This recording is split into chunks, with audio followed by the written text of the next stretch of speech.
আসসালামু আলাইকুম রহমতুল্লাহ বরকাতুহু। আজকে আসছি রামুর ঈদগড়ের একটি পাহাড়ি এলাকায়। এখানে আসলে যারা পাহাড়ি আছে তাদের বসবাস। বিশেষ করে আমি এখন যেই এলাকাটিতে আছি এটি হচ্ছে রাখাইনদের একটি পাড়া। হ্যাঁ, রাখাইন সম্প্রদায়ের একটি পাড়া। অসম্ভব সুন্দর একটি এলাকা। বিশেষ করে আমার কাছে ভালো লেগেছে এখানকার যেই পাহাড় এবং বিশেষ করে যেই এখানে এখানকার ঘরগুলা বলা যায় অনেক প্রাচীন এবং ঐতিহ্যবাহী। ঘরের তারা যে মাচাং পদ্ধতিতে ভাইয়া, ভাইয়া আসেন চলে যাবো না? হ্যাঁ, দেখছি মানে তাদের বাড়িঘরগুলো অনেক বেশি সুন্দর। পুরো এলাকাটি অনেক সুন্দর। তবে প্রত্যেকটি বাড়িতে একটা জিনিস লক্ষ্য করছি সেটি হচ্ছে অসম্ভব বড়, বড় তেঁতুল গাছ রয়েছে। যেখানে তেঁতুল একদম পেকে আছে এই অবস্থায়। যেমন দেখুন একটি বাড়ি, বাড়িতে কি সুন্দর মানে একদম মাচাং পদ্ধতিতে বলা যায় আরকি উপরেই। অনেক সুন্দর করে তাদের এইগুলো সাজানো।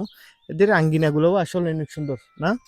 আঙ্গিনাগুলো অনেক সুন্দর তারা সুন্দর করে রেখেছে। বিশেষ করে এই সাইডটা তাদের কারুকাজগুলো দেখেন। একদম সিম্পলের মধ্যে বলা যায় যে খুব সুন্দর এবং রুচিসম্মত কিছু ডিজাইন। আসলে এই পাড়াটি হচ্ছে রামুর ঈদগড়ের একটি বৈদ্যপাড়া বলে এটাকে? হ্যাঁ, এটা হচ্ছে বৈদ্যপাড়া। অসম্ভব সুন্দর একটি এলাকা আমরা দেখতে পাচ্ছি। আরো একটি ঘর দেখুন। অনেক ঘরে দেখছি আবার ইট দিয়ে তৈরি করছে। তারাও কিন্তু ইট দিয়ে আবার মাঝখানে তাদের ছাদ দিছে হচ্ছে কাঠের। এই ঘরটি দেখুন অসম্ভব সুন্দর একটি ঘর। এগুলো হচ্ছে বড়, বড় এগুলো যেগুলো গাছ দেখতে পাচ্ছেন এগুলো হচ্ছে তেঁতুল গাছ। এই আরকি। আসছিলাম রামু উপজেলা প্রাণী সম্পদ অধিদপ্তরের একটি ডকুমেন্টারির কাজ করার জন্য। এসে মানে একদম আমি নিজে বিমোহিত হয়ে গেছি এখানকার সৌন্দর্যগুলো দেখে।